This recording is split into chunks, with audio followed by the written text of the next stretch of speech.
Copa Debates. Oferecimento GBOX Previdência e Seguro de Pessoas. A proteção certa para a sua família. Unimed Porto Alegre. Cuidar de você. Esse é o plano. Biscoitos Zezé.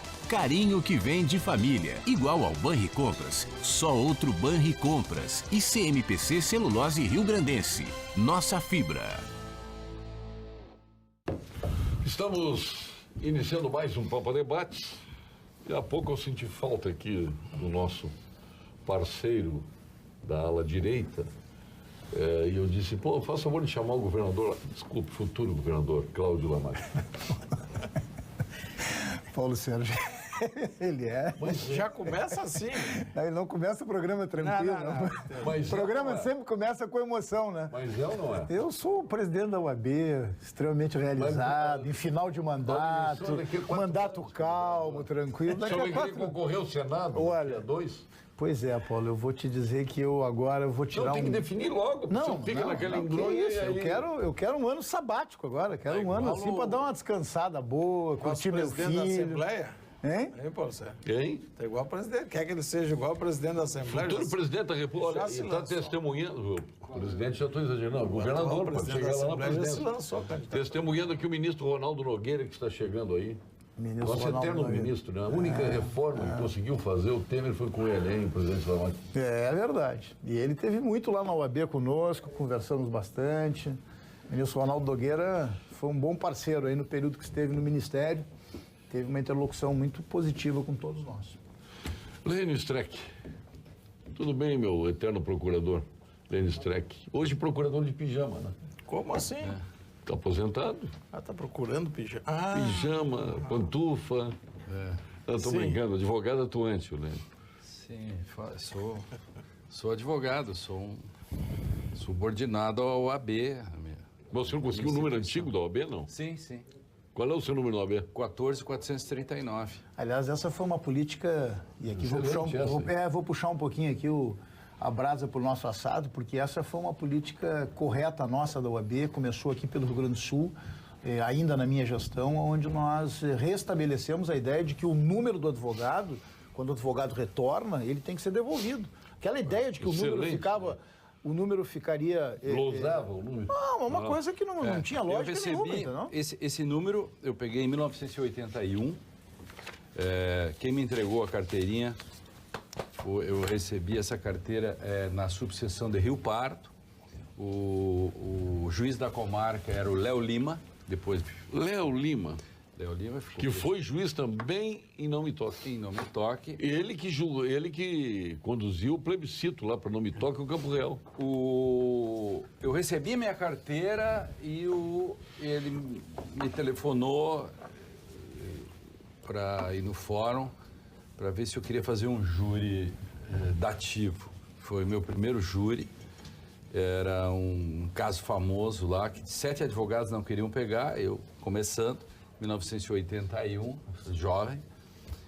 jovenzinho, menino quase. E aí fiz o júri, me lembro assim totalmente do júri. Outro dia eu fiz um texto sobre o júri que eu fiz. Onde foi isso? Em Rio Pardo. O réu tá preso até hoje. Eu sou cidadão. Grande Cachoeira. Olha o Afonso implicando ele ali. Eu comecei vencedor, desculpa. Porque o Lênio foi que nem... Desculpa a gente interromper, mas o Lênio é que nem o nosso saudoso Lia Pires, o nosso querido Lia Pires, que nunca perdeu um júri. Os clientes dele sempre foram inocentes, sempre, desde o início. Sempre. Mas já contratava o Lia Pires, já estava condenado. O cara que contratava o Lia Pires, esse eu quero falar bem de Rio Pardo, quero dizer que eu sou cidadão riopardense com muita honra, tá? Porque por lá trabalhei, trabalhei na Caixa Econômica Federal, advoguei, fiz rádio, até jurado de carnaval eu fui em Rio Pardo. Eu gosto muito de Rio Pardo, devo muito a Rio Pardo. Terra de Roberto Bandeira Pereira. Terra de Aliás, Roberto Bandeira Pereira. O doutor Sebastião foi juiz lá também. Foi juiz lá.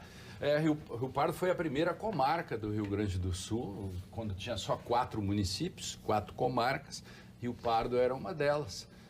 Um velho foro que, lamentavelmente, não guardaram o velho fórum e construíram um novo, e aquilo era um patrimônio Essas coisas acontecem muito, né, no Brasil, essas coisas antigas. Pô, aconteceu com o Tribunal de Justiça, aqui em Porto Alegre ali, que era gêmeo, um prédio gêmeo de São Pedro, desmancharam para fazer um novo Palácio da Justiça, que já não é novo. Quando agora não incendeia, né? Hein? Quando não incendeia. Bom, Mas vamos ficar por aí. Mas o júri foi sucesso, o promotor era o Constantino Lisboa de Azevedo.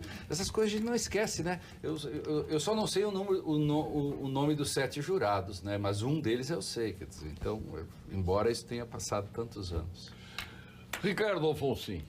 Satisfação, meu amigo, estar aqui. Benção, O senhor já iniciou a 1000 hoje, como gosta, né? Claro, mas tem um programa a 1000. Fazendo intriga. O programa é 1000. Qual Ele não é? fez intriga. Ele, Mas qual é a ele fez uma intriga? brincadeira que ele faz comigo Não, sempre. a brinca, eu te chamei de governador. Né? Isso aí é um desejo meu.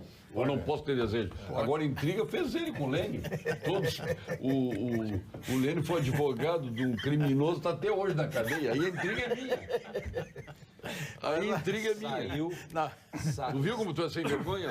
Ele estava preso, o nome do réu era Manuel Faustino dos Santos. Ele matou a mulher. Enfim, não vou contar o crime, porque é muito horroroso. Mas, enfim, eu fiz um bom trabalho, modéstia às falas. Alguma coisa ela fez. Bom. Putz. Mas, tudo bem, Alfonso? Tudo ótimo. Parando com a tua intriga aí, vamos em frente, Alfonso. Não, alegria de estar aqui com essa mesa qualificadíssima. Faltou dizer que a mulher era dele, né? Nós sempre ministro... matou a mulher dele. A própria. A própria. O próprio matou a própria, então tá bom. Foi horrível. O meu líder aí que está agora encerrando essa, como ele disse, uma gestão tranquila. Calma. Pegou um período muito calmo no país. Que a gente está feliz, né? Vamos recuperar um amigo. Vamos recuperar um amigo. Mas eu brinco... A OAB vai nos devolver o amigo. Eu hoje estava falando com ele, digo que vai sentir uma saudade disso aí. Ele disse que não. Assim, que eu acho que não. Saudade eu sinto do Rio Grande do Sul, meu amigo, pode ter certeza. Mas até 31 de janeiro... novo para caminhar contigo. Eu não vou andar com qualquer tênis. Eu já estou comprando o fardamento todo novo, né? Porque vou entrar na caminhada, a Clarissa, minha esposa, tem dito, olha, não tem conversa para ti. A partir de 1º de fevereiro, minha gestão termina 31 de janeiro, a partir de 1º de fevereiro tu vai caminhar todos os dias em casa. De manhã e de noite. Eu digo, não dá para ser uma vez só por dia no início. De manhã e de noite. Tem que pegar um trato primeiro, né? Tá bem. Mas alguém caminha de manhã e de noite ou é só para fazer a transição? Não, ela caminha de manhã e caminha no final do dia. Olha só. Minha esposa é forte, e o Paulo Sérgio também, viu? Sim.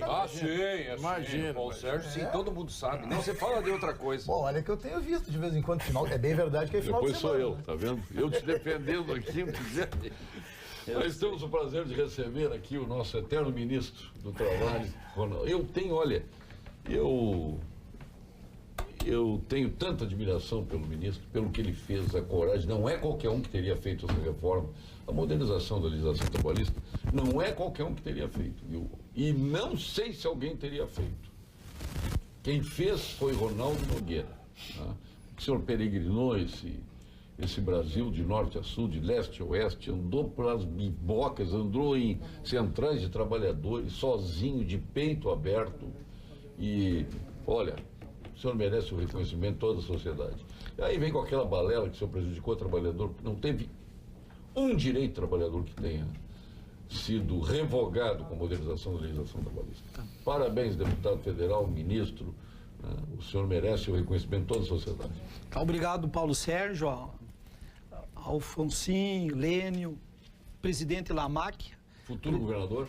Se dependesse de mim, seria senador agora, mas não quis. Não quis. Não é que não quis, aí ministro, me perdoa, mas vou deixar... É que eu assumi com toda a advocacia, até para deixarmos claro aos nossos telespectadores, eu assumi há 12 anos, quando comecei a minha militância na OAB, eu assumi com a advocacia gaúcha um compromisso de não misturar jamais política partidária com a minha atividade na OAB. Eu encerro, Paulo, com muito orgulho, no dia 31 de janeiro de 2019, essa minha trajetória na ordem, cumprindo efetivamente a minha promessa. Mas fico muito feliz, e sempre disse isso também ao ministro Ronaldo, que por diversas vezes me colocou isso, agora também nessa última eleição, e ao Paulo também agradeço. Mas era importante deixar esse reconhecimento, fazendo esse registro aos advogados. O Lamac fez um excelente trabalho na frente da OAB. A OAB foi protagonista de muitas ações importantes no país, principalmente nesse momento em que o Brasil viveu, acho que, uma das mais difíceis crise política da sua história. Não somente uma crise política, mas também crise econômica, mas também foi um momento onde as instituições tiveram a oportunidade de se fortalecerem e a nossa Constituição demonstrar a sua força no que diz respeito às organizações constitucionais do país. Então foi um momento muito especial. E com relação à modernização trabalhista, o Paulo sempre é muito generoso. Nada generoso. Realista. Mas eu preciso dizer da importância do diálogo que se construiu naquele momento, onde teve a participação de empregador e trabalhador na construção de um texto que foi de consenso e foi apresentado no dia 22 de dezembro de 2016, numa cerimônia no Palácio do Planalto. Depois é óbvio que a Câmara dos Deputados, dentro das suas próprias prerrogativas, avançou em muitos desses pontos aí, mas o importante é que hoje o Brasil ele avança porque há segurança jurídica nas relações do trabalho.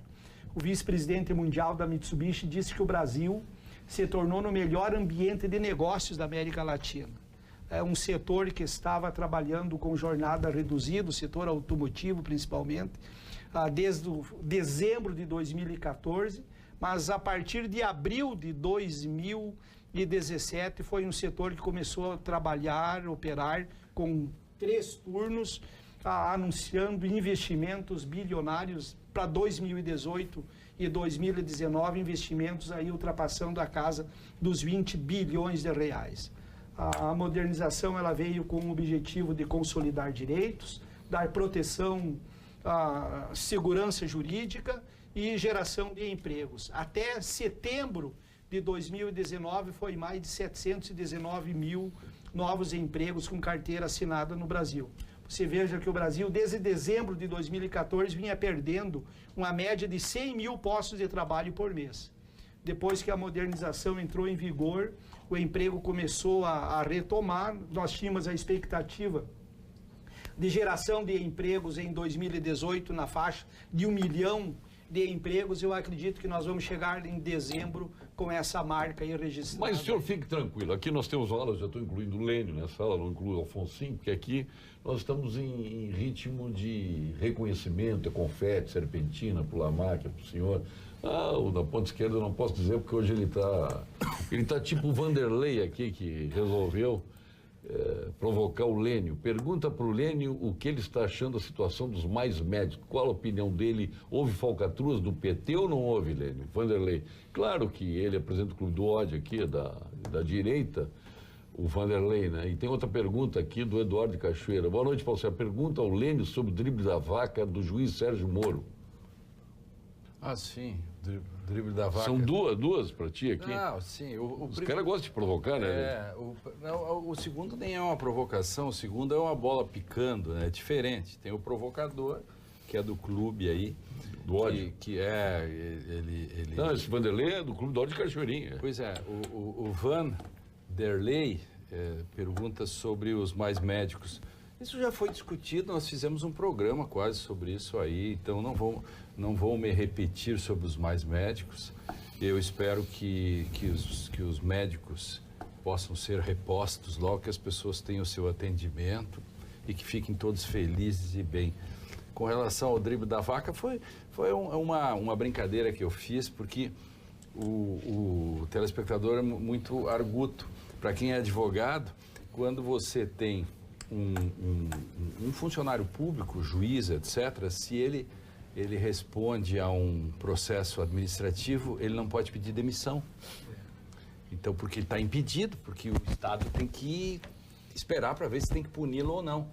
No caso do Sérgio Moro, ele tinha 5 ou 6 pedidos de processo e os órgãos encarregados de fazerem o recebimento amarravam, para mostrar que também se amarra nesses casos quando interessa para algumas pessoas. Então, ele há tempo já devia ter sido processado, não foi. Quando veio, ele tinha 6 representações. Quando a última, que era mais forte, ele temeu que ela pudesse ser recebida, era temeroso porque ela era muito forte, o que ele faz? Dá o drible da vaca. Foi isso que o telespectador... Aqui, aquele do Mazurkiewicz, né? Ele para um lado e a bola para o outro. Foi quando ele pediu demissão. Foi por isso. O telespectador... Tá bom, ele pediu demissão por isso. Ele não pediu demissão para ser ministro da Justiça e dali para o Não, mas isso é depois, querido. Você é um cara inteligente, se faz de bobo, tem essa carinha. Mas tu tem nada, tu quer tem essa carinha. É que tu não gosta do Sérgio Moro. Querido, vamos lá. Que eu Lamarca, vou fazer? sem juízo de valor, se tivesse sido recebido contra ele a representação, ele poderia pedir a exoneração? Não, aí não, se tivesse sido Bom, recebido. é só isso. Podia? Então ele Não só foi. aceitou... Mas não foi. Ele só aceitou ser ministro e, logicamente, pedir demissão porque tinha essa representação. Não. Informação tem primazia. Então? Ele não se deu conta, no momento em que ele aceitou o convite, ele não se deu conta de que, naquele momento, ele estava exercendo atividade política. No momento seguinte, quando todo mundo berrou e foram para cima dele, ele sentiu que aí tinha perigo. E tinha mesmo, porque era muito explícito. O que acontece? Se o CNJ... também para não pagar mico demais, aceitasse, ele não podia ser ministro, porque ele não poderia pedir demissão. É fato isso. Não precisa fazer juízo de valor, de gostar ou não. Como o Lênio... Só isso. É que tu tens que reconhecer que de direita eu entendo. Declaradamente é o único homem de esquerda que declaradamente, eu não sei se tem mais, até suspeito que o Alfonsinho tem alguma ligação. Diz aqui o Marco de Tapes, viu? Olha aí, chegou na minha região lá. O Alfonsinho é de Arambaré. Chegou na minha região. Ele saiu de Arambaré. Sabe quem foi morar em Arambaré? Quem? Tarso Genro. Está morando em Arambaré. Tá vendo? Arambaré. Ele abandonou Arambaré. Viu a importância de Arambaré? Paulo Sérgio, se eu for assaltar um banco e na fuga for preso, antes de ser algemado, vou dizer ao policial que estou arrependido e ele vai me soltar? Eu faço a pergunta ao doutor Lênio. Viva o Onyx Lênio, o Marques de Tapes. Quem inventou a exclusão de ilicitude pelo pedido de desculpas não fui eu, foi o próprio juiz Sérgio Moro. Isso depois se espalhou. Vai chegar um momento ainda em que o pedido de desculpas será a grande questão na República. Será a República das Desculpas. Enfim, mas eu sou a favor, eu não gosto que as pessoas paguem, ou que as pessoas cumpram penas. Eu sou a favor do perdão. Eu sou um cristão. O perdão faz bem. Paulo Sérgio, está aqui o ministro que é cristão, como eu, embora sejamos de religiões diferentes. Pergunte ao ministro se ele estava a serviço dos empresários, se as reformas que ele administrou resolveu o desemprego no Brasil. É só fogueira hoje aqui, ó. Resolveu o problema do desemprego no Brasil, porque o Brasil real, quando nós assumimos o Ministério do Trabalho, o Brasil tinha em torno de 45 milhões de trabalhadores na informalidade. O Brasil vinha perdendo uma média de 100 mil postos de trabalho por mês desde dezembro de 2014. Isso são dados exatos, segundo era relatado pelo próprio CAGED. Em 2015, o Brasil perdeu mais de 1,5 milhão de postos de trabalho. Foram 1,5 milhão de trabalhadores que foram mandados embora. Em 2016, foi 1.250.000 trabalhadores que foram... Quem era presidenta em 2015? Era presidente Dilma. Podia ser o... Era presidente Dilma, mas era um conjunto de fatores, Sérgio, que levou o Brasil à sua pior crise econômica da história. E a modernização trabalhista, ela veio com o objetivo de consolidar direitos, porque os 34 direitos que estão especificados lá no artigo 7º da Constituição, esses direitos eles estão assegurados. Não houve violação de direitos na modernização trabalhista. Quando a modernização trabalhista, você veja, ela entrou em vigor, o objetivo principal era dar força de lei para os acordos coletivos de trabalho. E o artigo 611A e 611B da lei especifica em que circunstância o acordo coletivo de trabalho pode deliberar, permitir ao trabalhador escolher a forma mais vantajosa de usufruir do seu direito. Por exemplo, o intervalo de almoço de 1h30. Se o trabalhador, através da sua representação sindical, quiser fazer um acordo com a empresa ou qual ele trabalha, desde que a empresa forneça o alimento para o trabalhador, e ele reduzir em 40 minutos, por exemplo, esse intervalo do almoço, E esses 40 minutos, então, o trabalhador ir para casa mais cedo, por que nós vamos impedir do trabalhador fazer essa escolha no sentido de ir mais cedo para casa? No que diz respeito ao cumprimento da jornada de trabalho de 44 horas semanais. Tem categorias de trabalhadores, principalmente os trabalhadores da área da construção civil. Eles preferem trabalhar de segunda a sexta, fazendo um pouquinho de hora a mais durante a semana e folgar sábado e domingo.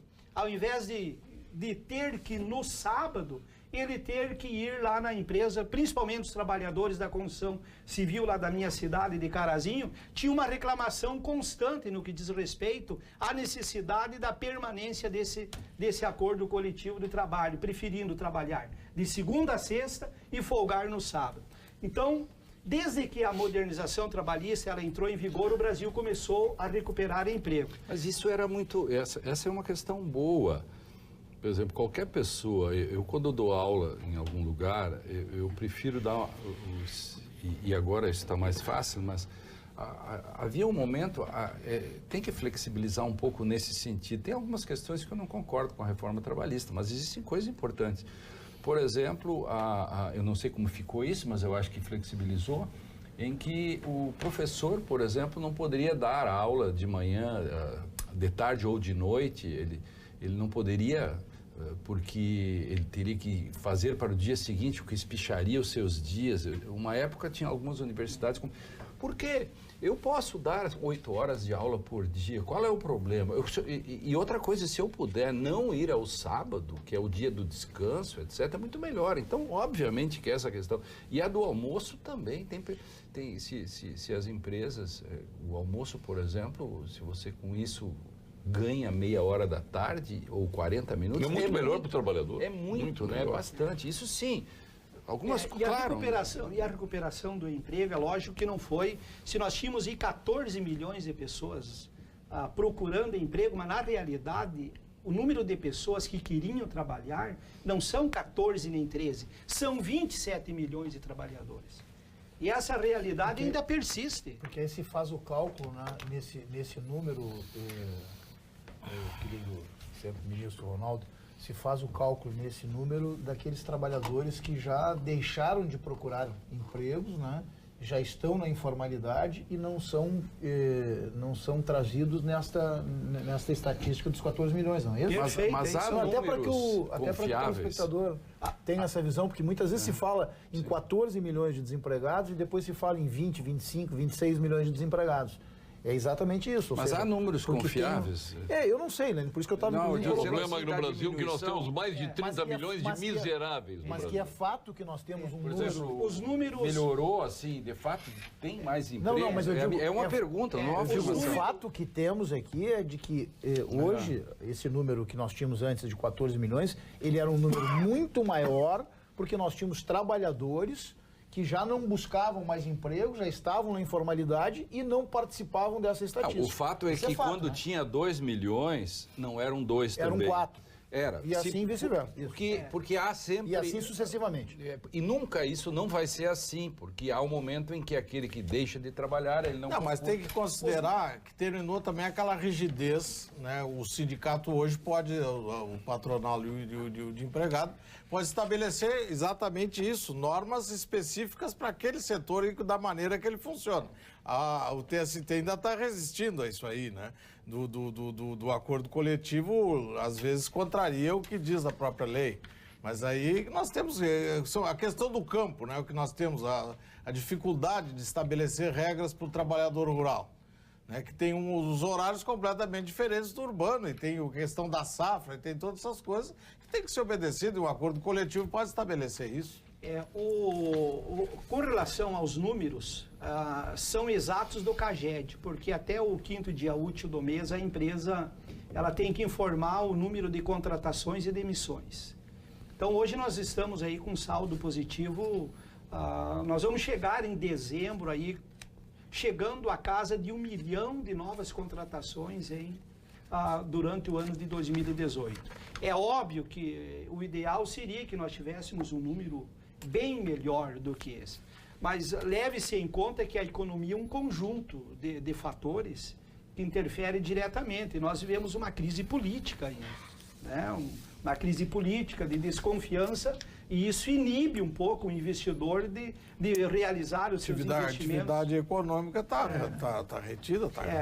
Com o crescimento do PIB aí, que vai se confirmar aí agora para 2018 na faixa de 1,7, nós teremos aí a faixa de 1 milhão de novos empregos em 2018. Se confirmasse a expectativa que o PIB de 2018 fosse na faixa aí de 2,7, 2,8, o crescimento do PIB, é óbvio que nós teríamos aí mais de 1,5 milhão de empregos gerados em 2018. Sabor irresistível e a qualidade espetacular de linguiças e salsichões da Castro, os embutidos da Castro.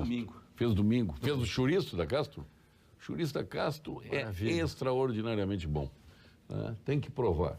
Ali no Zafre, qualquer Zafre tem, né? Qualidade desde 1960. Eu tenho brincado aqui. Nós temos aqui o frigorífico Castro, né, lá de Pelotas, temos o Biscoito Zezé de Pelotas, temos a Sanitas, que foi criada em Pelotas em 31, hoje do grupo Panvel. Pelotas né? tá Só falta o leite aqui, o resto tudo é de Pelotas aqui no programa.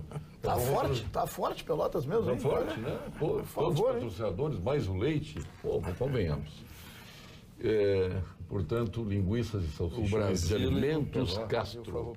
O Cremers informa, as inscrições para o programa Mais Médicos foram prorrogadas para o dia 7 de dezembro de 2018. São mais de 600 vagas disponíveis aqui no nosso estado. Para mais informações, acesse o www.cremers.org.br. Cremers, estado de alerta pela saúde.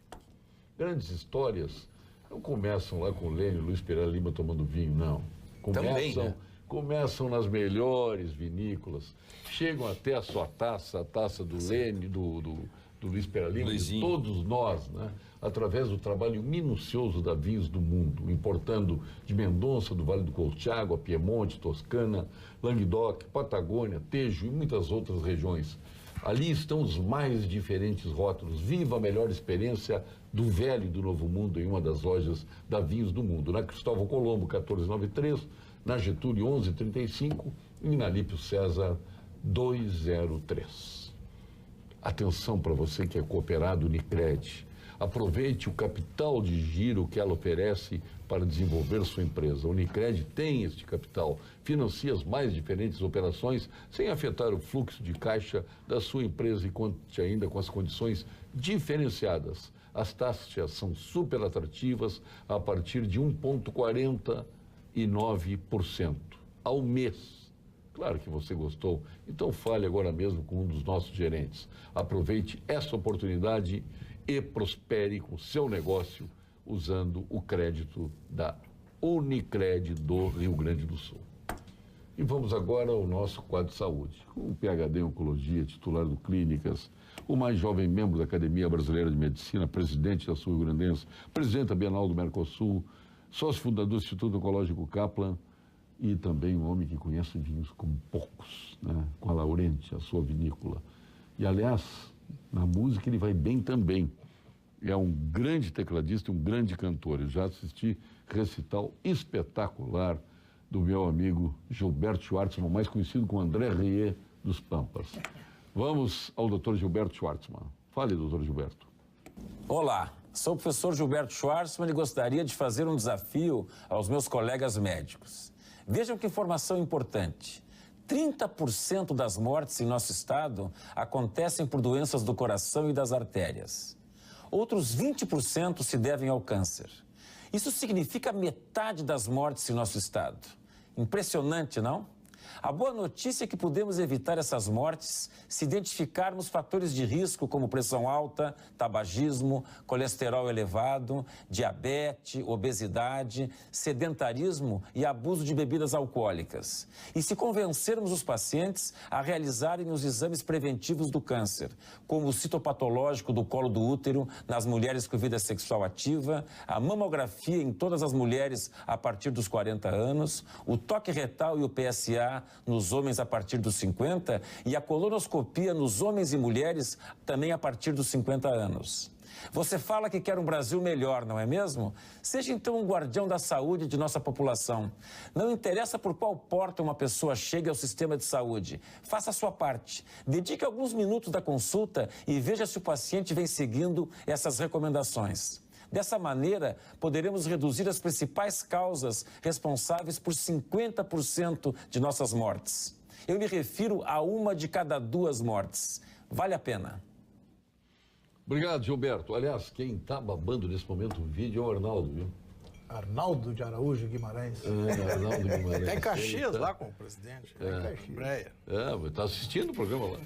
Pô, o Arnaldo não perde. Sempre quer saber onde é que anda o Lamarca. Se o Lamarca está aí, ele está atento. Está atrás. Mas meu sempre presidente da Caixa de Assistência dos Advogados. Boa noite. Gostaria de saber a opinião do presidente da OAB sobre o novo governo e os ministros de Jair Bolsonaro, Fábio de Canoas.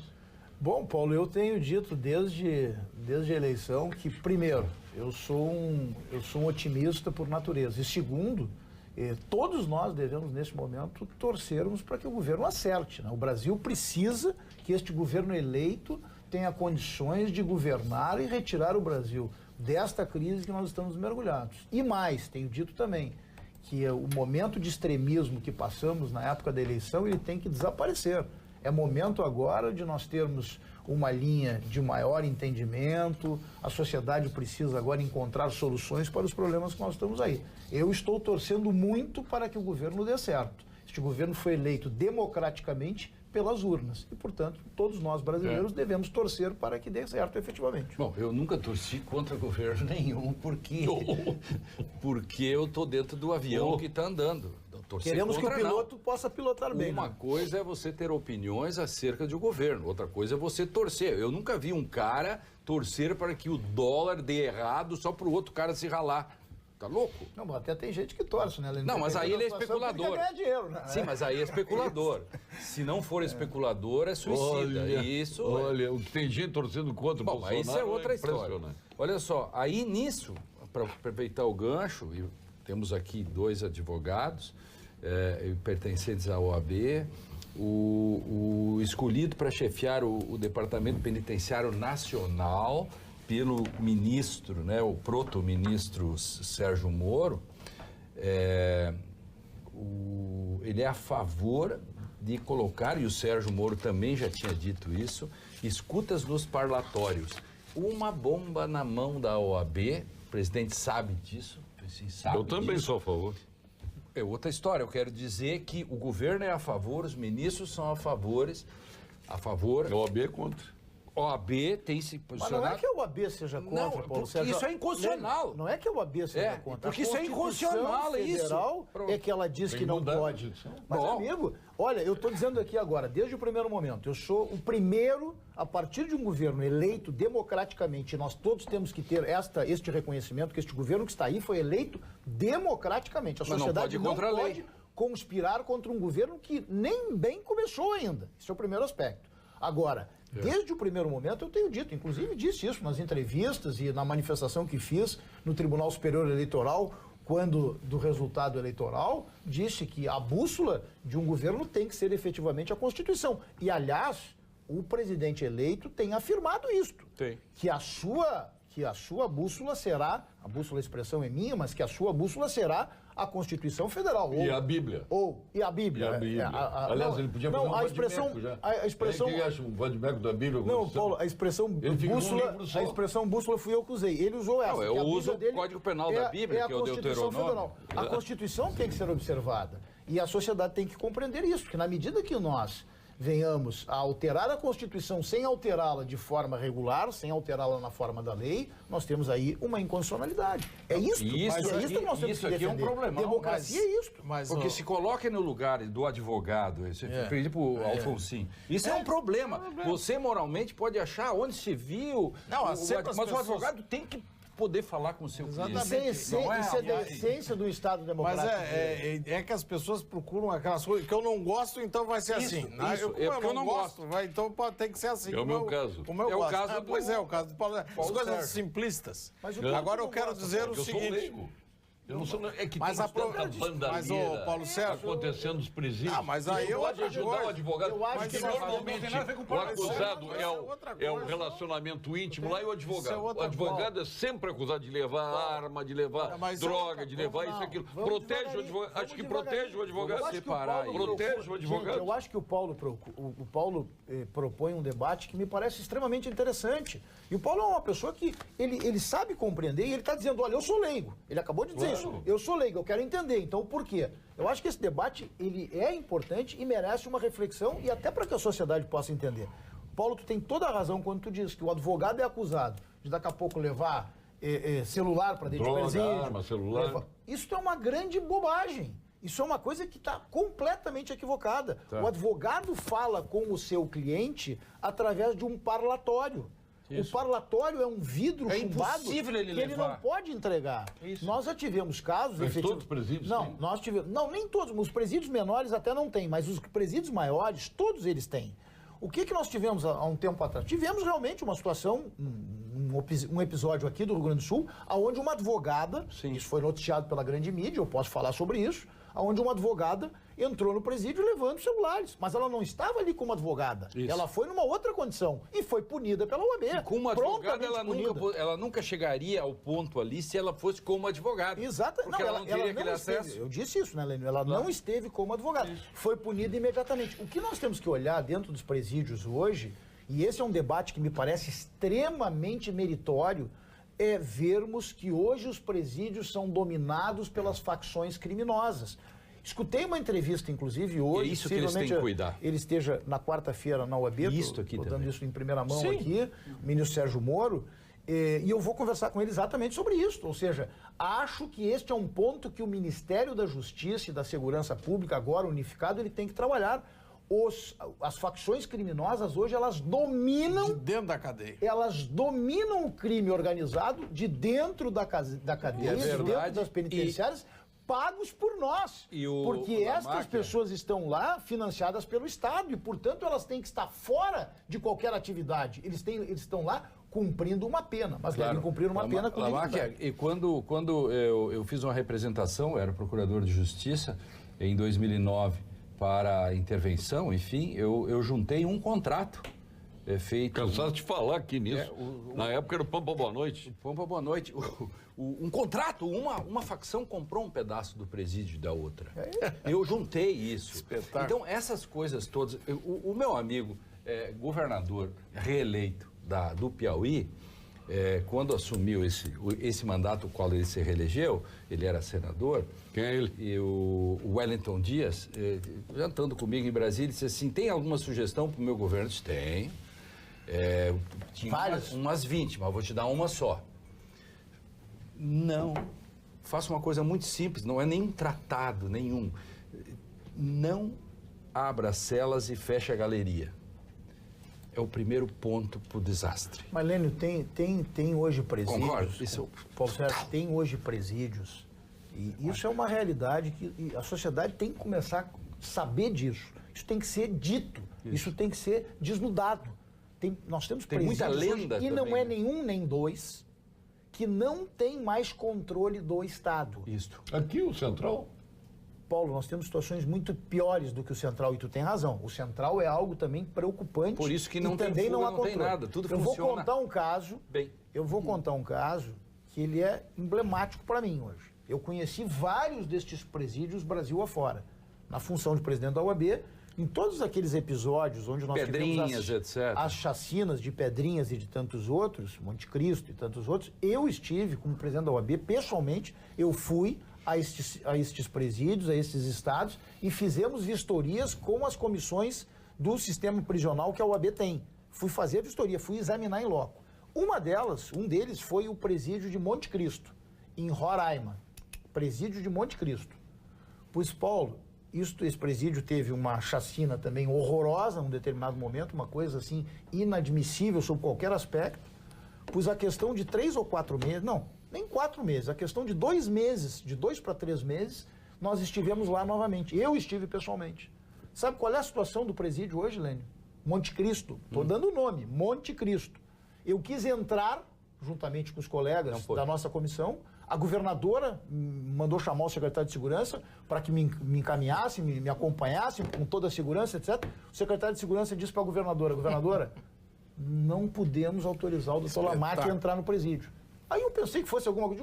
Como assim, secretário? Não estou entendendo. Eles, não, doutor Lamarck, calma. É para a sua segurança. Não é porque a gente não quer. Não é porque nós não queremos, é pela sua segurança. Nós não podemos aferir, nós não podemos garantir a sua segurança. Nós não podemos aferir se o senhor terá segurança e não podemos garantir a sua segurança. Bem assim. Paulo, mais um minuto, porque esse caso é emblemático. Aí o que aconteceu? Vou resumir. Porque ele aí eu disse, não, eu entro, ela mandou chamar o Choque, a governadora querendo, me franqueando para que nós pudéssemos entrar lá. Chamou o Choque. O Choque não garantiu a nossa entrada no presídio. Aí nós tivemos que fazer a vistoria do presídio por cima, pela muralha do presídio. Aí o que nós vimos? Os presos dentro do presídio totalmente soltos. Sabe como é que um preso sai de dentro do presídio para ir para uma audiência ou para ser solto? Se a facção criminosa que está lá dentro autorizar ou não. Sabe como é que eles recebem a comida? Assim. Sabe como é que eles recebem a... Eu estou dando o nome, com a responsabilidade que tenho. Presídio de Monte Cristo, Roraima. Sabe como é que eles recebem a comida? Se coloca um pelotão armado, fortemente armado, com carabinas, se abre a porta, os agentes do Estado abrem a porta, colocam a comida lá para dentro e fecham a porta. Ou seja, o Estado não tem o mínimo controle daquele presídio. Com armas, com droga, com celular. Telefone, Essas pessoas têm um escritório do crime dando ordem para fora. Kleber de Canoas, excelente programa, temos muito a receber de contribuição. Parabéns a todos os debatedores da mesa. Muito obrigado. Paulo Sérgio pergunta ao Lamáquia o que o bacharel em Direito é para a OAB. Exame da ordem da OAB, uma reserva de mercado. Conselheiros da OAB, regulamento fiscaliza seus inscritos. MEC autoriza e fiscaliza os cursos superiores. O OAB não é autarquia, mas tem privilégios de autarquia. E pergunte ao ministro se um bacharel em Direito não é um trabalhador. Doutor Itacir Flores. Paulo Sérgio, antes. Bom, vamos responder para o doutor Itacir Flores. Mas antes eu quero dizer o seguinte, isso vem da manifestação do presidente ontem, né? Que aí o nosso querido, meu líder, já uma nota se manifestando sobre o assunto. Perfeito. A questão do exame da ordem. O presidente eleito, ele tem dado assim coisas que ele não tem o conhecimento suficiente e se manifesta, tanto ele como o ministro Paulo Guedes, dá umas atropeladas em coisas que não tem informação, mas que não estão preparados e primeiro deveriam se informar para dizer o que ele disse ontem em relação a este assunto. Provavelmente, como já aconteceu em outros casos, algum parente não passou no exame da ordem e está inconformado. Imagina o Mandetta queria exame de ordem para os médicos, né? E aí, o Bolsonaro já descartou. Sim, pois é. Então, é contrário, inclusive, mas o Bolsonaro no exame de ordem. Aí o presidente, como sempre, em cima do lance, mas tem que expediu uma nota, o presidente Lamarck expediu uma nota.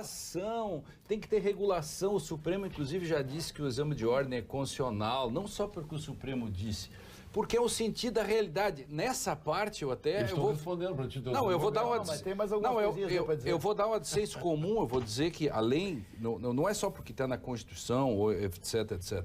É porque seria o caos.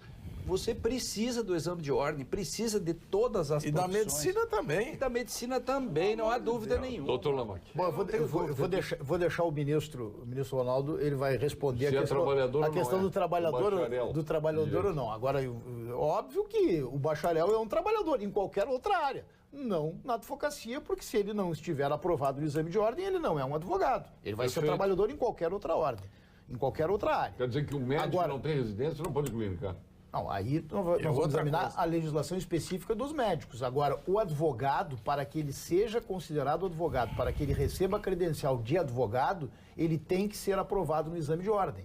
Isso está numa lei federal, na Lei 8.906, Estatuto da Advocacia, e o Supremo Tribunal Federal já apreciou e já pacificou essa matéria. Isso foi uma conquista dos advogados? Não foi uma conquista dos advogados, Paulo Sérgio, isso foi uma conquista da sociedade. Eu sabia que ele ia responder. E sabe por que vai ser uma... Eu quase que respondi por ele. E sabe por que foi uma conquista da sociedade? E é importante que os telespectadores saibam disto, porque nós tivemos nos últimos anos, vou botar lá 10 anos, nos últimos 10 anos, nós tivemos 50% de faculdades de direito autorizadas no Brasil. Qual é o percentual 50% a mais de faculdades. Nós saímos de 1.000 faculdades, só para terminar o raciocínio, nós saímos de 1.000 faculdades de direito e fomos para 1.512 faculdades de direito no Brasil. Só no último ano, quanto foi, Lamarck? Só no último ano nós tivemos mais de 150, se não estou Qual é o errado, percentual? faculdades de direito E a revelia autorizadas. da OAB, né? O percentual de bacharéis que tem o exame de ordem? A prova do exame de ordem, Paulo Sérgio, ou do exame de proficiência, que eu sou favorável a ela, inclusive para outras áreas,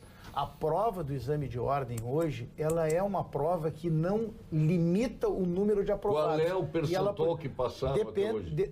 Foi dito aqui 24%, não, 27%. Nós temos 24, 27. nós temos 27, nós temos 30, nós temos 22. E já foi dito aqui que o presidente Temer desmentiu, uma médica disso aqui, a doutora Daniela Cornélio, que 10% dos médicos somente tinham o residência realizada. O Luizinho também disse isso. O Luizinho disse, ele e ela. Aqui. Só 10%. E ele disse que não, é muito mais. É mais de 20%. O que eu quero dizer é o seguinte, é que, na realidade, a sociedade tem que perceber que o que nós tivemos ao longo destes últimos anos foi um estelionato educacional patrocinado. Olha a gravidade do que eu estou dizendo e estou afirmando. Eu tenho escrito sobre isso. Um estelionato educacional no Brasil patrocinado pelo MEC, de forma irresponsável. Porque o que o telespectador que colocou esta pergunta agora afirmou também está errado, porque ele está dizendo que o MEC fiscaliza. Não fiscaliza. Estas faculdades, grande parte destas faculdades de direito autorizadas a funcionar, elas foram autorizadas a funcionar pelo MEC com um parecer contrário da UAB, que foi lá em loco verificar as condições destas faculdades em termos de ensino jurídico. E para ajudar, agora deixa o ministro responder. Só uma frase. Não é só isso também. Além de tudo, contra o parecer da OAB, depois ninguém fiscaliza nada, como disseste. Troca política. Vai indo embora. Política. O MEC, ele comete outros erros com relação à sociedade. Porque a partir do momento que você autoriza uma universidade, uma faculdade a fazer um curso superior, e esse curso superior ele não é regulamentado, não é definido quais são as atribuições desse profissional, e não são só os bacharéis de direito. Os bacharéis de direito, eles enfrentam essa dificuldade porque precisam realizar o exame de proeficiência para a OAB. Mas são trabalhadores ou não são? São trabalhadores. São trabalhadores, assim como design é trabalhador, e outras atividades, de outros cursos. Mas eles estão impedidos de exercer a função jurídica? Não. Sim, advogar. Eles não são. Ele pode trabalhar para você. Ele pode trabalhar para você aqui em outra função, ou até fazer coisas não privativas de advogado, correto? E existem outras atividades no mundo jurídico que... Não é um horror. Que um dos requisitos é ser bacharel de direito. É triste, tu tem razão. É triste, tu tem razão. O delegado, para fazer um concurso de delegado de polícia, tem que ser bacharel de direito. Notícia. Mas, Paulo, olha só, por que para ser bombeiro também? Bacharel em direito? Não, bombeiro não. Bombeiro, senhor. Eles querem ser. Mas eles querem ser militares e querem ser, ao mesmo tempo, seguir as carreiras jurídicas. Aí são beneficiados pelos aumentos da carreira jurídica, embora não sejam advogados. Principalmente os concursos públicos. Concorda comigo? Principalmente os concursos públicos nessa área do direito, a exigência, um dos requisitos para alguns dos cargos é ser bacharel de direito, né? A legislação atual, hoje o bacharel em direito, ele é impedido de advogar se ele não ter a carteira da OAB, né? Então, o Temer acabou... Pode dar notícia aí. O Temer acabou de sancionar o aumento do... Mas alguém tinha dúvida? Não. Mas ele está na mão da justiça, o que ele vai fazer? Bom, ele sancionou... Ele está na mão da justiça, ele não ia fazer diferente. A discussão aí agora é sobre a continuidade do auxílio moradia, enfim, que é outra parte. Eu sou a favor do auxílio moradia e contra esse aumento. Mas, Paulo, só para retomar aquele ponto que também é importantíssimo. Tu tens razão, é triste. Eu estou pegando a tua manifestação. É triste a questão dos bacharéis que hoje se formam numa faculdade e não podem exercer a advocacia porque não passam no exame de ordem. Olha a gravidade disso e por que eu estou dizendo que a responsabilidade de tudo isto é do MEC, do Ministério da Educação. Por que isso está acontecendo? Porque nós temos bacharéis que cursam determinadas faculdades, que não são fiscalizadas, que foram autorizadas a funcionar e que não têm a condição de formar bem um profissional, um advogado. Imagine a gravidade de uma situação de um advogado que recebe uma carteira da OAB e que não esteja bem preparado. Ele vai lidar com a vida das pessoas, com a liberdade, com a honra, com o patrimônio de alguém. E se esse profissional, com a imagem, com a honra... Por isso que a medicina também devia fazer o exame de ordem em todas as profissões. Bom, por isso que eu ainda disse, eu particularmente sou favorável ao exame de proficiência para todas. Agora, que não venham a dizer que o exame da OAB tem que cair. Isso é um mal para a sociedade se acontecer. Claro, porque aí você resolve um problema e cria um outro muito mais grave. Você resolve o problema de um despreparado, por exemplo, e joga no colo das pessoas alguém como se fosse... Aliás, o problema das faculdades, viu, Paulo e amigos, as faculdades preparadas, as faculdades que efetivamente elas têm compromisso com o ensino jurídico, e que temos muitas Brasil afora, e o Rio Grande do Sul tem grandes faculdades que são comprometidas com a qualidade do ensino jurídico, são as primeiras a defender o exame de ordem. Ah, sem dúvida. Por quê? Porque tem a consciência da importância do exame de proficiência na formação de um profissional e na garantia da sociedade. Pergunte para a Unicinos, pergunte para a URGS, pergunta para a PUC, pergunta para essas universidades o que elas acham do exame de ordem. PUC, eles vão ser absolutamente a favor. Vamos agora ao ponto final com a nossa Gimo, qualidade comprovada. Ponto final, oferecimento produtos Gimo, qualidade comprovada. Olha, eu sou inteiramente a favor do auxílio moradia contra esse aumento. O auxílio moradia retém as pessoas no seu cargo, sejam juízes, desembargadores, enfim, promotores, procuradores e por aí vai as carreiras jurídicas, até recaindo aqui nas nossas polícias civil, militares, e não tem o efeito delegados, cascata, né? Que são bacharéis, não são advogados.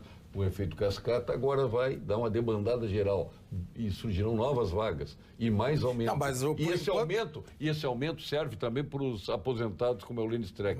Vai servir para todo mundo. Por enquanto só tem o aumento, não tem o...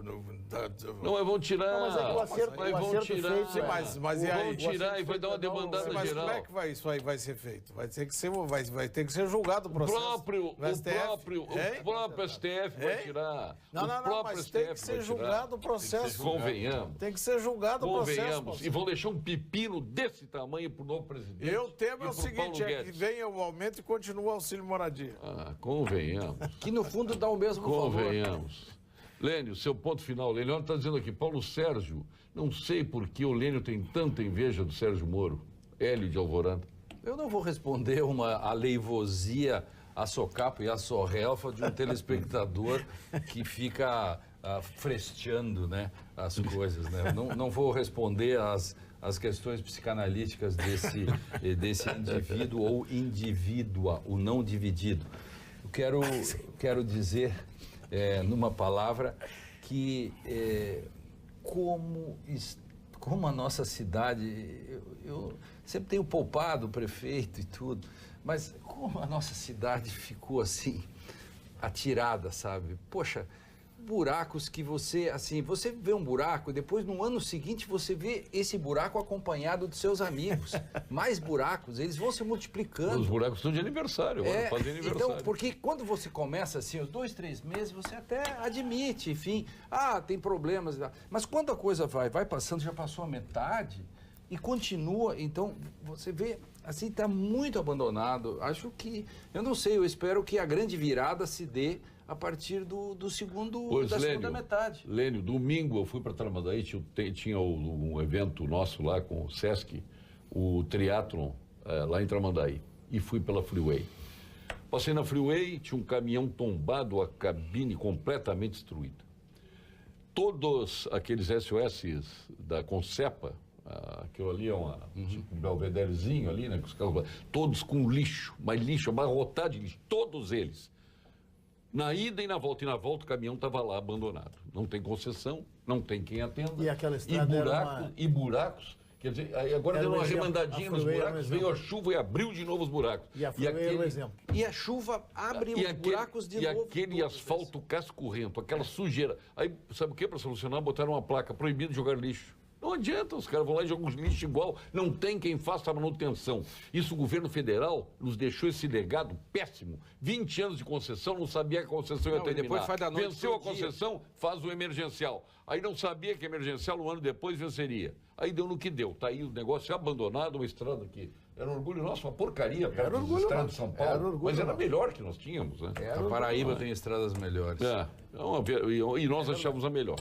Aqui o próprio presidente OAB achando que é a melhor. Mas perante as outras... A Freeway era o nosso orgulho. Foi era a melhor.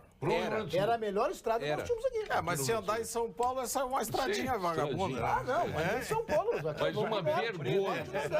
Mas aí, para alegria minha, eu passo na volta já à tardinha, pessoal trabalhando a 1000 na Ponte do Guaíba. Um monte de operários. Mas em trabalhando dezembro, domingo vai à ficar tardinha. pronto em dezembro? Domingo, não vai. Isso. O Marum já chorou aqui, já deu declaração aqui no programa chorando. Seu ponto final, doutor Ricardo Alfonso. Eu vou falar, aproveitando a presença do meu presidente, é uma convocação para a nossa eleição de sexta-feira da OAB. Nós teremos aqui em Porto Alegre, no Gigantinho, e nas subseções do interior, um momento importante da advocacia, que nossos colegas não deixem de comparecer. Não tem voto na internet? Não tem voto na internet, é presencial. É presencial. Então, é a festa da democracia. A festa da democracia. Então, sexta-feira... Todos os lugares. Nacional é depois, é o conselho. conselho, É depois. Eu sou um apoiador da Chapa 1, OAB+, nosso querido Ricardo Breyer. Desde 2007 estamos juntos nessa luta aí, mas tem mais duas opções, tem mais duas chapas. E o importante é que os nossos queridos colegas compareçam na sexta-feira e aproveitem esse momento da democracia para escolher aí o seu candidato. Olha, ministro, que nós já falamos aqui, o senhor tem toda a razão, nós comentamos aqui, esse negócio tem que legalizar o jogo. O ministro me disse um negócio que eu adotei, tem que privatizar o jogo já existe, é estatizado, tem que privatizar o jogo. Aí o telespectador, Paulo Medeiros de Alegrete. Todo mundo faz jogo. Paulo Medeiros de Alegrete. Paulo, se legalizarem os cassinos e até o jogo do bicho, não precisaria aumentar os combustíveis nem o gás de cozinha. Abraço, Paulo Medeiros de Alegrete. No Brasil, a realidade é que o jogo ele é legalizado, porém há um monopólio estatal. É um monopólio estatal. E hoje o monopólio é pela Caixa Federal e os bancos estatais aí que monopolizam o jogo no Brasil. Mas com relação ao exame da ordem, Paulo, no meu ponto final, quero dizer o seguinte. É injusto que somente uma categoria tenha que prestar o exame de proeficiência para o exercício de uma determinada atividade. O ideal seria que nós tivéssemos o exame de proeficiência para todas as profissões. Todas as profissões. E um dos indicadores para medir o desempenho da universidade, da faculdade que dá o curso, seria justamente pelo número de efetividade daqueles profissionais. Aí fecha todos, não precisa mais de exame de ordem, eu concordo. Fecha as que não aprovadas e aí não precisa mais de exame de ordem. Então, ok, ótimo. Não, mas o exame de proeficiência ele tem que ser permanente. Mas se é para mostrar se a universidade é competente, vamos fechar as que não são competentes e acabou o exame de ordem. Mas aí mas tu não tem um indicador que faça isso. Tu não tem um indicador para medir daí, né? Ué, mas pô, a gente sabe os que passaram em qual universidade estudaram. Mas como você vai medir qual vai ser a medida? É passar ou não? Paulo, o MEC já tem isso hoje, mas o MEC faz vistas grossas. O MEC não faz a fiscalização. Para que nós tenhamos efetivamente um controle sobre a qualidade do ensino jurídico no Brasil, nós precisamos ter o Ministério da Educação efetivamente fiscalizando e tendo critérios ao autorizar o funcionamento de novas faculdades. O critério E só autorizar um novo curso, o MEC só autorizar um novo curso depois de ter a devida regulamentação da atividade. Está suspenso o auxílio moradia. Estou dividindo. Claro. Já saiu ao mesmo tempo. Saiu a decisão. O Eduardo Lima Veiga acabou de mandar aqui. Parabéns. Parabéns ao presidente Temer. O Eduardo, obrigado, está aqui, ó. Suspender com efeitos prospectivos e as resoluções tais e tais. Se achou que ia agradar o judiciário, vamos ver depois. Fux. Cessação determinado pagamento. Se achou que ia agradar o judiciário, vamos ver depois. Eu tinha que informar.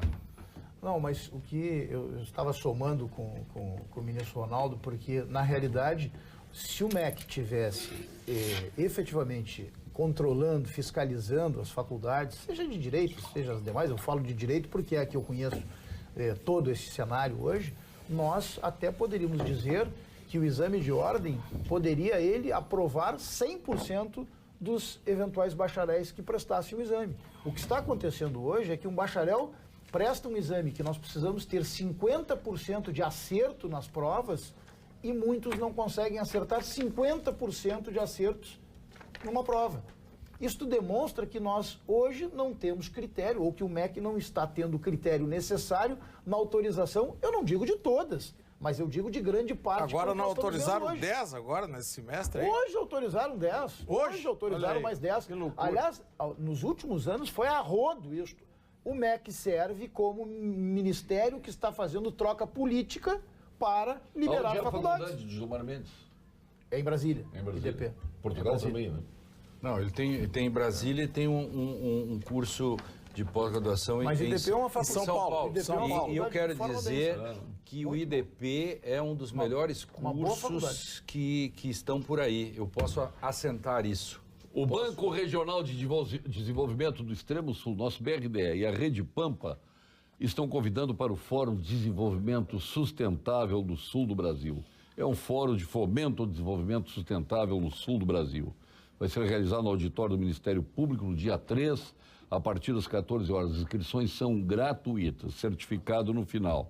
Nós vamos tratar exatamente desse tema. Agora, para tirar financiamento, tem que ter um projeto sustentável, acompanhado do econômico, porque não é mais suportável, né, que se destrua tanto o planeta.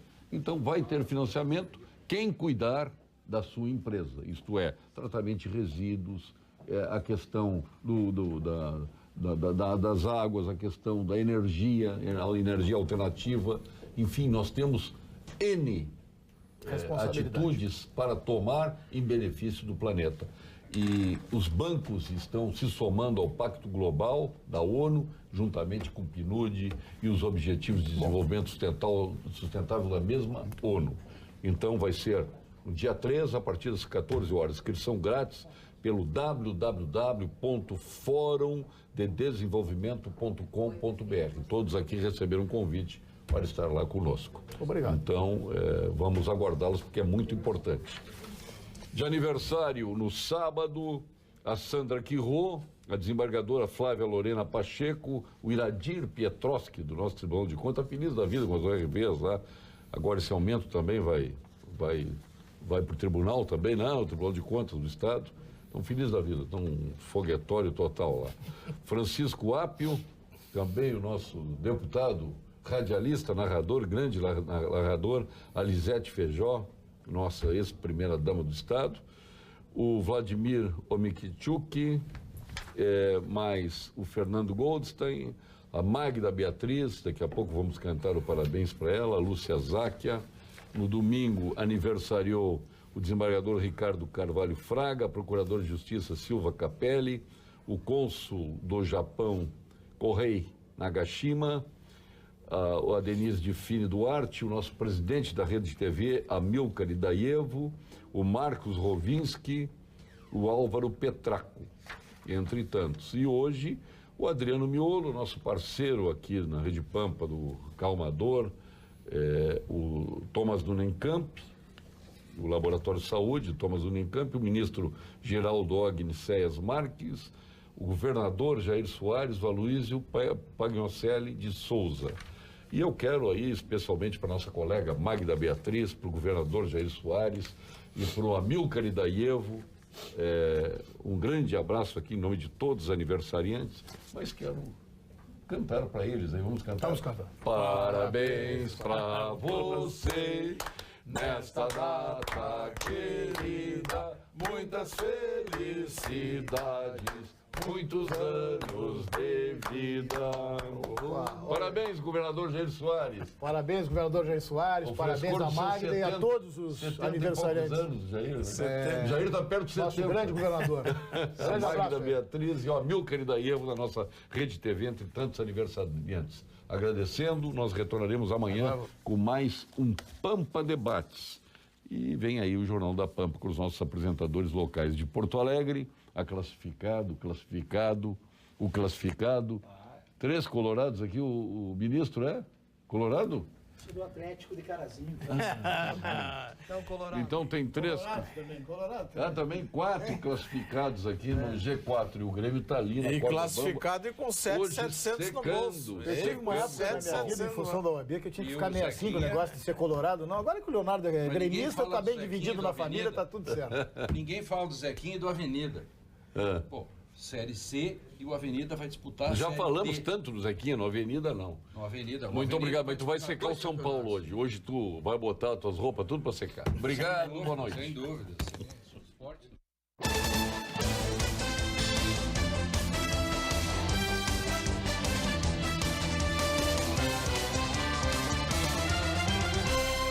Pampa Debates. Oferecimento GBOX Previdência e Seguro de Pessoas. A proteção certa para a sua família. Unimed Porto Alegre. Cuidar de você.